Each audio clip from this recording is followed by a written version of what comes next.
வணக்கம் நேர்களே, இது ஷர்மிளா டாக்கீஸ். நான் உங்கள் டாக்டர் ஷர்மிளா.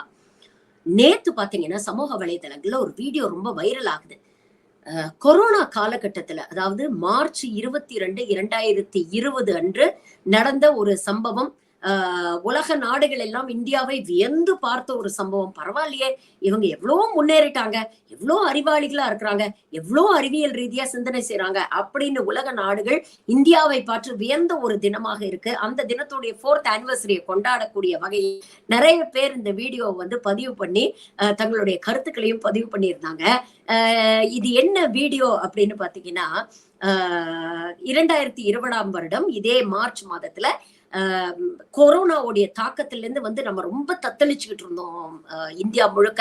அப்போ பிரதமர் மோடி ஒரு அனௌன்ஸ்மெண்ட் பண்றாரு. அதாவது வருகிற ஞாயிற்றுக்கிழமை மாலை 5 மணிக்கு நீங்க எல்லாரும் உங்க வீட்டு வாசல்ல நின்னு தட்டுகள்ல தட்டியோ ஏதாவது ஒரு விதத்துல ஒரு ஒலி எழுப்பணும்.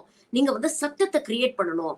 இந்த சத்தம் நாடு முழுக்க கேட்கணும். இந்த சத்தம் எதுக்கு அப்படின்னு பாத்தீங்கன்னா, ஃப்ரண்ட் லைன் கோவிட் ஒர்க்கர்ஸ் இருக்காங்க இல்லையா, டாக்டர்ஸ், நர்சஸ், ஹாஸ்பிட்டல்ல ஒர்க் பண்ணக்கூடிய ஸ்டாஃப், இந்த கோவிட் காலத்துல ஏற்பட்ட மரணங்களை ஹேண்டில் பண்ணக்கூடிய கவர்மெண்ட் ஒர்க்கர்ஸ், இவங்க எல்லாரையும் போற்றுகின்ற வகையில், இவர்களுடைய தியாகத்தை நம்ம அக்னாலேஜ் பண்ற வகையில், இவர்களுக்கெல்லாம் நன்றி சொல்லும் வகையில் நீங்க எல்லாம் ஒலி எழுப்பணும் அப்படின்னு சொல்லி ஒரு விஷயத்த பதிவு பண்ணாரு. நம்ம முட்டாள் சங்கிகள் கூட்டம் தான் அவர் என்ன சொன்னாலும் என்ன ஏது அப்படிங்கிற ஒரு அடிப்படை சிந்தனை கூட இல்லாம, அப்படியே அப்பா விஸ்வகுரு சொல்லிட்டாரு, நம்ம உடனே விழுந்தடிச்சு செய்யணும் அப்படின்னு களத்துல இறங்கி செஞ்சாங்க பாத்தீங்களா. இதுல டாப் 10 அப்படிங்கிற விஷயங்களை மட்டும் எடுத்து ஒரு குட்டி வீடியோவா கம்பைன் பண்ணியிருக்கிறாங்க. நீங்க முதல்ல வீடியோவை பாருங்க, அதுக்கப்புறம் பேசுவோம்.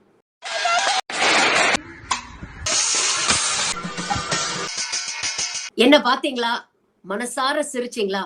ஒரு பக்கம் வாய் விட்டு சிரிக்க தோணுது. இவங்களுடைய முட்டாள்தனம், இவர்களுடைய பிற்போக்குத்தனத்தை பார்த்து எந்த அளவுக்கு இன்னைக்கு மக்களுடைய மூளையை மழுங்கடிச்சு ஒரு சயின்டிபிக் டெம்பரை செதைச்சு எந்த அளவுக்கு மக்களை முட்டாளாக்கி வச்சிருக்கிறாங்க அப்படிங்கறத பார்க்கும்பொழுது ஒரு பக்கம் சிரிப்பு வருது. ஆனா இன்னொரு பக்கம் எதை மறைக்க இந்த நாடகம் நடந்தது அப்படிங்கறத யோசிச்சு பார்க்கும்பொழுதுதான் ரொம்ப வேதனையா இருக்கு.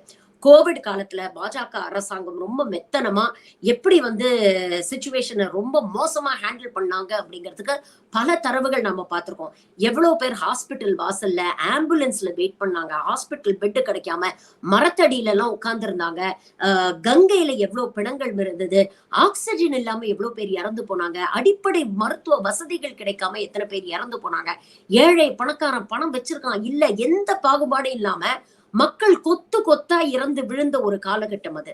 அந்த காலகட்டத்துல கடுமையான விமர்சனங்கள் பாஜக மீது எழும்பொழுது இப்படிப்பட்ட ஒரு நாடகத்தை தன்னுடைய பக்த கூட்டத்தை வச்சு மோடி அரங்கேற்றினாரு அப்படிங்கறத பாக்குறோம். இதுல உண்மையான வேதனை என்ன அப்படின்னு பாத்தீங்கன்னா, ஃப்ரண்ட்லைன் ஒர்க்கர்ஸ்க்கு நீங்க உண்மையிலேயே நல்லது செய்யணும் அப்படின்னு யோசிச்சீங்கன்னா அவங்களுக்கான அடிக்குவேட் காம்பன்சேஷனை நாம உறுதி செய்திருக்கணும்.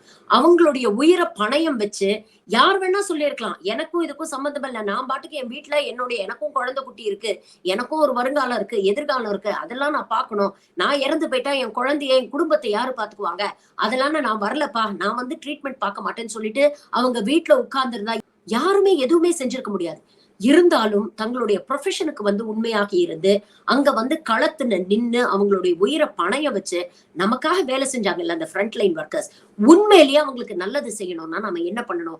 அவங்களுடைய வருங்காலத்தை உறுதி செய்வ விதத்தில் அவங்களுக்கு ஏதாவது ஒரு காம்பன்சேஷன் கொடுக்கணும். அதுவும் குறிப்பா இந்த கோவிட் காலத்துல உயிர் நீர்த்த அந்த வீரர்கள் ஃப்ரண்ட் லைன் ஒர்க்கர்ஸ்க்கு அவங்களுடைய ஃபேமிலிஸ் அவங்களுடைய காலத்துக்கு அப்புறம் நாட்டுக்காக மக்களுக்காக அவங்க உயிர் இழந்திருக்காங்க அப்படிங்கும் பொழுது அவங்களுடைய ஃபேமிலிஸை சேஃப்கார்ட் பண்றதுக்கு அவங்களுக்கான ஒரு வாழ்வாதாரத்தை ஏற்படுத்தி கொடுக்கறதுக்கு ஏதாவது ஒரு காம்பன்சேஷனை இந்த கவர்மெண்ட் பண்ணிருக்கணும். ஆனா பாஜக அரசாங்கம் இதை செஞ்சுதா அப்படின்னு கேட்டீங்கன்னா, பிரதான் மந்திரி கரீப் கல்யாண் பேக்கேஜ் அப்படின்னு ஒரு பேக்கேஜ மார்ச் 2020 நிர்மலா சீதாராமன் அனௌன்ஸ் பண்றாங்க. முதல்ல 90 நாளைக்கு தான் இந்த பேக்கேஜ் ஒரு இன்சூரன்ஸ் கம்பெனியோட டைப் போட்டுக்கிட்டு இறந்தவர்களுக்கு கிட்டத்தட்ட 50 லட்சம் ரூபாய் வரை அவங்களுடைய ஃபேமிலிஸ்க்கு இன்சூரன்ஸ் மூலமா காம்பன்சேஷன் கொடுக்கப்படும் அப்படிங்கிற ஒரு விஷயத்தை ஆரம்பிச்சாங்க. முதல் 90 டேஸ் சொல்லி அதுக்கப்புறம் அதை 2 முறையோ என்னமோ எக்ஸ்டெண்ட் பண்ணி ஒரு வருஷத்துக்கு ஏப்ரல் 24, 2021 இந்த பேக்கேஜை முடிச்சு எடுத்து மூடிட்டாங்க. இந்த பேக்கேஜ் மூலமா நீங்க பாத்தீங்கன்னா வெறும் ஒரு 200 சொச்சம் பேருக்கு தான் காம்பன்சேஷன் கிடைச்சிருக்கு அப்படிங்கிற தரவுகளை நம்ம செய்திகள்ல பார்க்க முடியுது. ஆனா இந்தியன் மெடிக்கல் அசோசியேஷன் பிரகாரம் இறந்த மருத்துவர்களுடைய எண்ணிக்கையே 1500 தாண்டும் அப்படிங்கிறாங்க. அப்போ மருத்துவர்கள் மட்டுமே 1500க்கும் மேற்பட்டவங்க இருக்காங்க அப்படிங்கிற பட்சத்துல மற்றவர்கள் யோசிச்சு பாருங்க. நர்சஸ் ஆகட்டும், சப்போர்ட் ஸ்டாஃப் ஆகட்டும், மற்றபடி ஒர்க் பண்ணக்கூடிய கவர்மெண்ட் எம்ப்ளாயிஸ் ஆகட்டும், போலீஸ்காரங்கள் ஆகட்டும், எவ்வளவு பேர் வந்து நாட்டுக்காக உழைச்சிருக்காங்க. அப்ப அவங்களுக்கெல்லாம் வந்து எந்த அளவுக்கு காம்பன்சேஷன் கொடுக்கப்பட்டது அப்படிங்கிற ஒரு கேள்வி வருது இல்ல.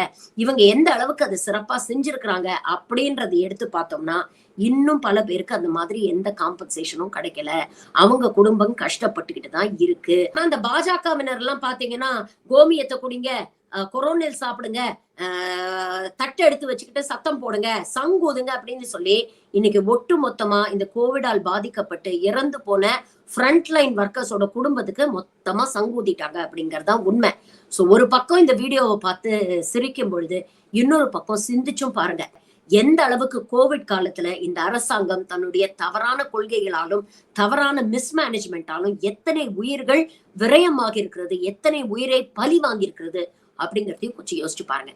அதுதான் இன்னையோடைய பதிவு. யோசிச்சு ஓட்டு போடுங்க. நன்றி, வணக்கம்.